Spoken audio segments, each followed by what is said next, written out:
Hi, my name is Kelly, and I'm here to talk about experimentation and emotional design.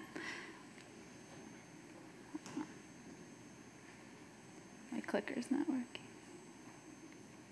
OK. So I work as a software engineer at Twitter, and we do a lot of A/B testing there. My handle is KNG if you want to follow me or tweet at me. So a couple of projects that my team has worked on recently, so you kind of know like where on the product I work. I work on the web, and recently we released Quote Tweet, which is where you can tweet somebody else's tweet, retweet it, but then add your own comment. And then also the while you were away experience. When you leave our platform for more than like 6 hours, then we'll try to surface 3 tweets when you come back that we think you'll like. So like I said, we do a lot of A/B testing at Twitter. For those of you who don't know what an A/B test is, it's when you show 2 different variations of something to your users, and you measure which one performs better. So a lot of companies are already doing this, and it's a great way to sort of understand your users, try something new or maybe something crazy, and maybe you're trying to increase conversions, whether that's signups or sales or clicks or whatever it is. So this is one of my favorite examples, and I like the story behind it. So when Obama was campaigning in 2008, he sort of traveled the country, and he stopped by Google HQ. And he said, "I think many of you can help me, so I want you to be involved." And one of the product managers there took him really literally, and he quit his job, and he joined Obama's campaign. So he joined their new media team, and he saw that this was their landing page. And so the landing page is sort of the gateway into the campaign. So this is how people sign up for the newsletter, which in turn is how they get a lot of their donations. So the PM was like, is this the right picture? Is this the right button? Like, we need to optimize this. And so he suggested like a 6-variant experiment. So they had a few different pictures, a few different button texts, and these are 2 of the versions. I was going to poll you, but I can't really see you. So just think in your head like which one you think would perform better, and you'll see if you're right. So it turned out that the white one was the winner, and it performed 40% better. So 40% better meant an extra $57 million in donations, which was about 7% of Obama's campaign fund. And that was just through changing out a picture and a button, which is pretty crazy. So Obama's kind of like, that example is like the poster child for A/B testing. So let's look at like a more down-to-earth example. So this one here is, it's like a chat service. And so they were just going to change out the button text on their hero image that kind of called the call to action. And so they tried free trial versus try it free. And again, think in your head like which one you think would perform better. So the winner was actually try it free. So I was sort of surprised by this because free trial is like what you see everywhere, right? So if there's a better version, why isn't everybody using it? So the reason I show you these things, and I'm curious if anybody like guessed both of them, is that they're sort of hard to predict. And you can't necessarily intuit which one's going to be better, but in fact, these subtle changes on users can have a really large net impact. So hopefully A/B testing looks interesting to you, so we can talk a little bit more about what an A/B test actually is on the technical side. So how is it different from just like shipping a change? So imagine that you work at Twitter and you want to run an A/B test. You want to try changing something and see if users respond to it. So maybe we'll focus on this tweet box at the top, and there's a little string that's like our call to action. And so maybe you think, like, let's appeal to a younger generation. Let's try swapping it out with something way more casual. So right now it says what's happening. Let's try sup. So we could do this old school, and we could literally just like ship it, just like figure out if people like it by shipping it. And so maybe we would look at the number of tweets, and we could say, OK, last week it said what's happening, and we got 1 million tweets. And this week we put sup, and we have 1.2 million tweets. So that's good, right? We got a 20% increase. Let's keep it. So this maybe is not super scientific. So we have no idea what's going on out in the world that maybe caused this. And you can see here, like if this was election week, we have a huge spike in tweets that's totally unrelated to our placeholder text. So this is where an experimentation framework comes in really handy. So it's sort of 3-part. So we need buckets and controls, which is the ability to, well, first of all, instead of shipping it to a large percent of users, we can just grab like 1% or 5% and show them this new experience and kind of see how they respond. And then to account for what's going on out in the world, we can have a control group that we're also watching to kind of see, maybe they both spike and we kind of disregard that, but we can see how the two compare over time. The second thing we need is multiple code paths. So we only have one twitter.com code base, but we need to be able to see, okay, this user's in the experiment, show them something different. We need that to live in the same code base. And then finally, we need to be able to collect data the whole time. So this is what's going to tell us, maybe we care about the number of tweets, but maybe we care about logins. We want people to keep coming back, or maybe something totally different. So I have this whole experimentation framework is three slides of code, and it's very dumbed down, so bear with me. So the first one, this is just our index.php, and at the top, we're going to check the user's cookie, and if it's not set, then we're going to set it. So we're basically deciding at this point when the user hits the page whether they're in the experiment or not. And so the reason we're using a cookie is so that when they refresh or come back, that we can give them the same experience for consistency. And so we're deciding, based on a random number generator, if they're in the experiment or not. So you can see the random number is 1 through 10, so this is a 10% experiment. And so we're just going to, at random, say if the user gets a 1, then they're in the experiment. If they get a 2, then they're our control. And then finally, if neither of those is the case, then we're going to assign them a placeholder none value so that we don't rebucket them when they come back. OK, second part. So instead, we have in the middle here, we have the markup for our form, for the tweet box. So in there, you can see that the placeholder text is actually a variable, not a hard-coded string. And so we're just going to read their cookie and decide what value they get. And then finally, we need to be collecting data this whole time. So when a user is in the experiment or in the control, so this is just a little bit of JavaScript, and we're going to, for this example, we just care about clicking on the input box or the tweet button. And anytime the user does that, we're going to just send some data to our database. And so this is the point at which we would decide what metrics we care about. So in this case, it's, like I said, just clicking the tweet box, but it could be a multitude of things that we're tracking. So in the end, you can look and see, OK, I ran my experiment for a week or a month. You can compare how your control and your experiment group did and decide whether it was better given the conditions of the week, whether or not it was election night. So this is an example. This is a dashboard of an experiment that ran over kind of a long time, like a holdback experiment. So this is Optimizely. It's a third-party service, but you can see how the kind of effect levels out over time. And so this is important with running experiments, that you can kind of just check that novelty effect. Maybe something wasn't super intuitive at first, but users grow to like it, or vice versa. It loses its appeal over time. But Optimizely is a really cool solution. There are options for all levels with A/B testing. So I really like the first two because not everybody has the budget for a full-fledged framework. PickFu is $20, and you can go do a market research study. And then MailChimp, when you're setting your newsletters, they have an A/B test feature, which you should check out.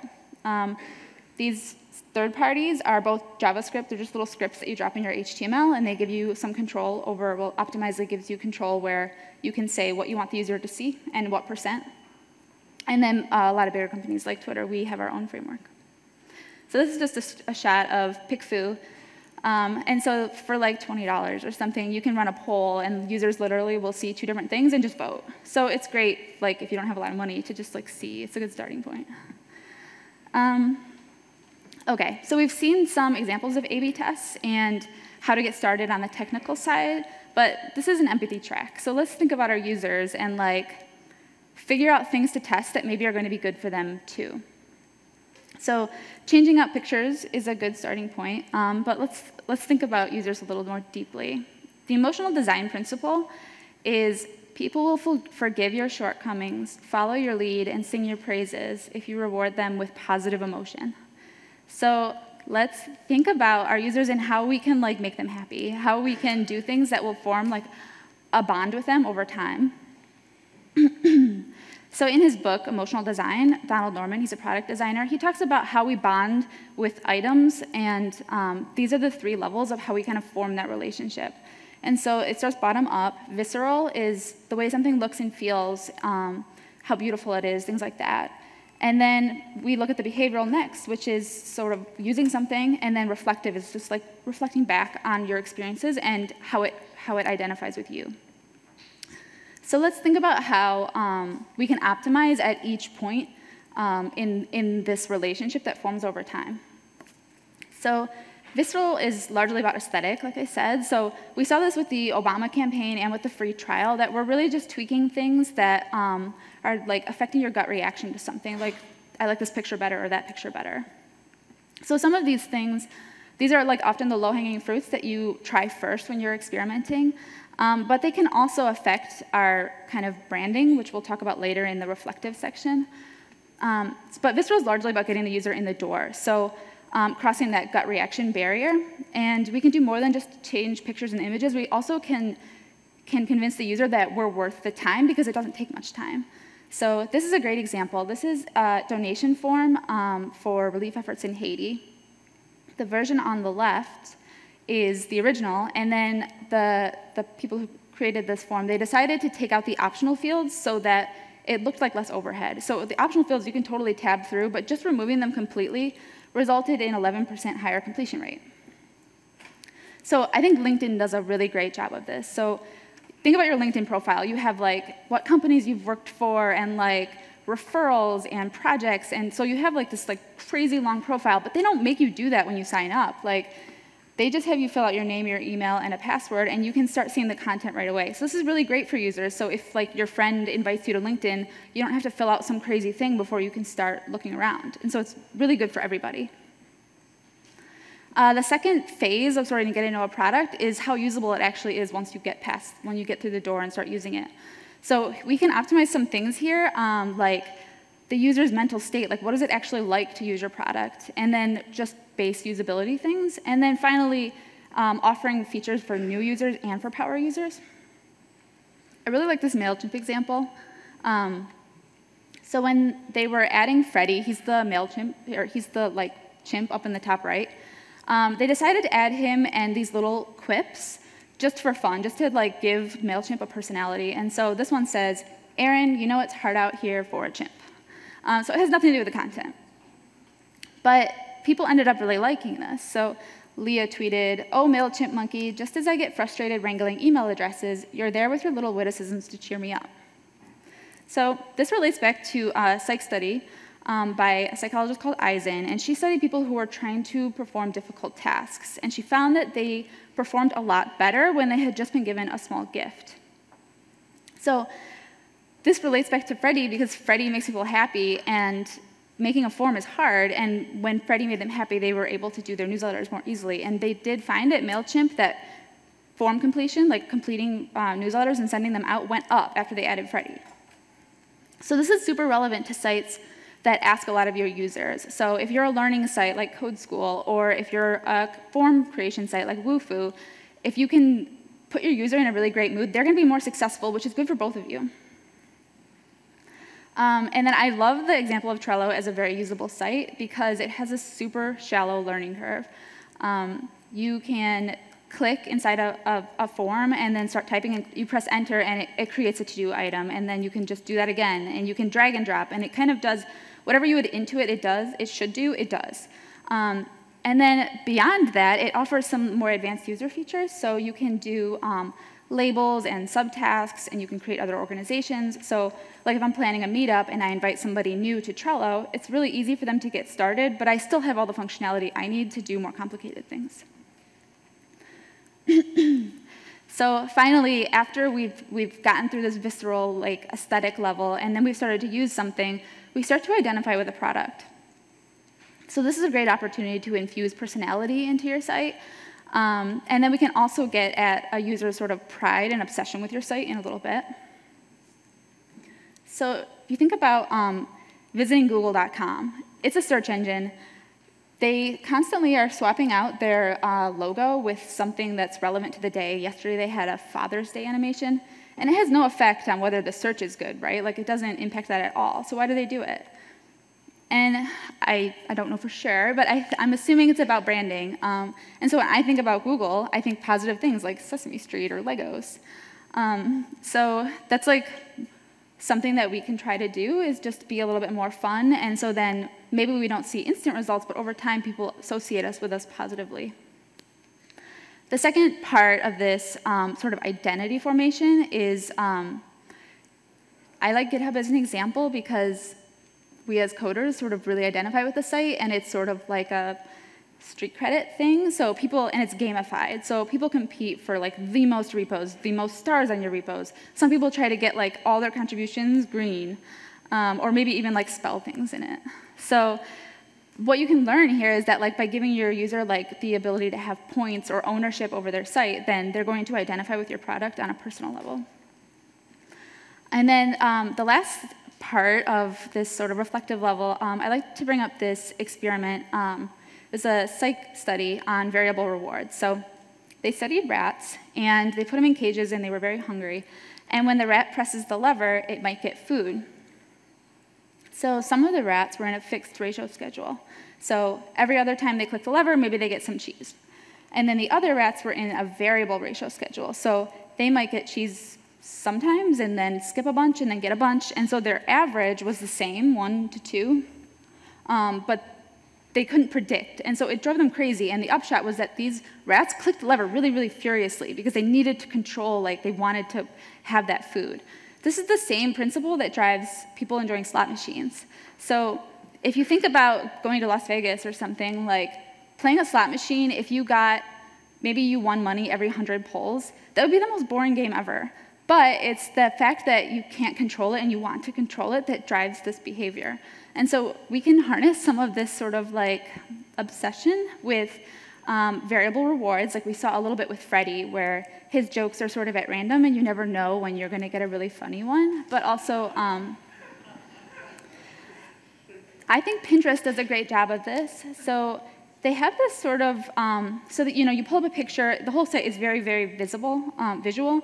But then when you pull up a picture, they have a side rail with like all these related pictures. And so, at least in my experience, like I just drill down further and further, and like just for hours, and you never know when you're going to find the like best recipe or like your next tattoo or whatever it is you're looking for. So it's sort of this like variable reward, like hidden gem thing.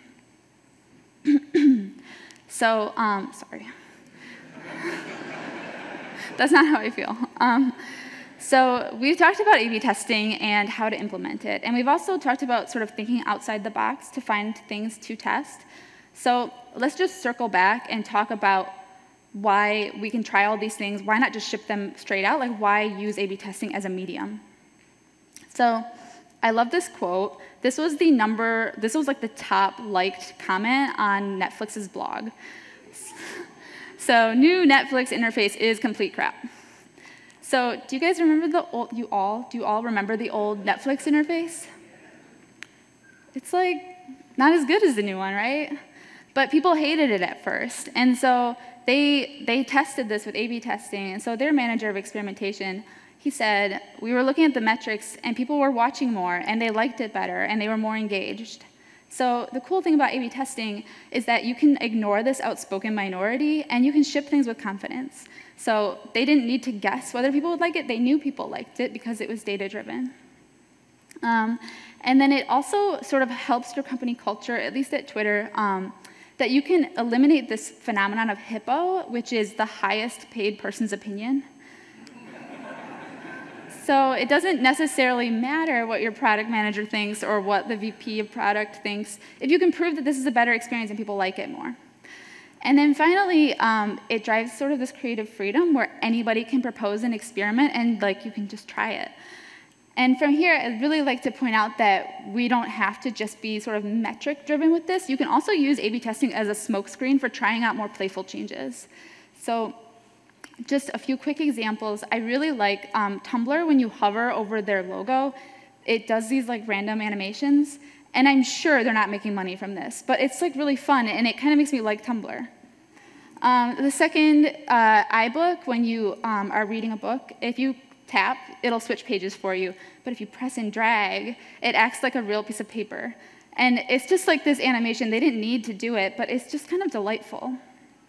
And then finally, Slack release notes. If you haven't read them, you should read them because they're really funny. So in closing, I just want to share a few resources that I read preparing for this talk. Emotional design and designing for emotion, and A/B testing, the most powerful way to turn clicks into customers. Thank you.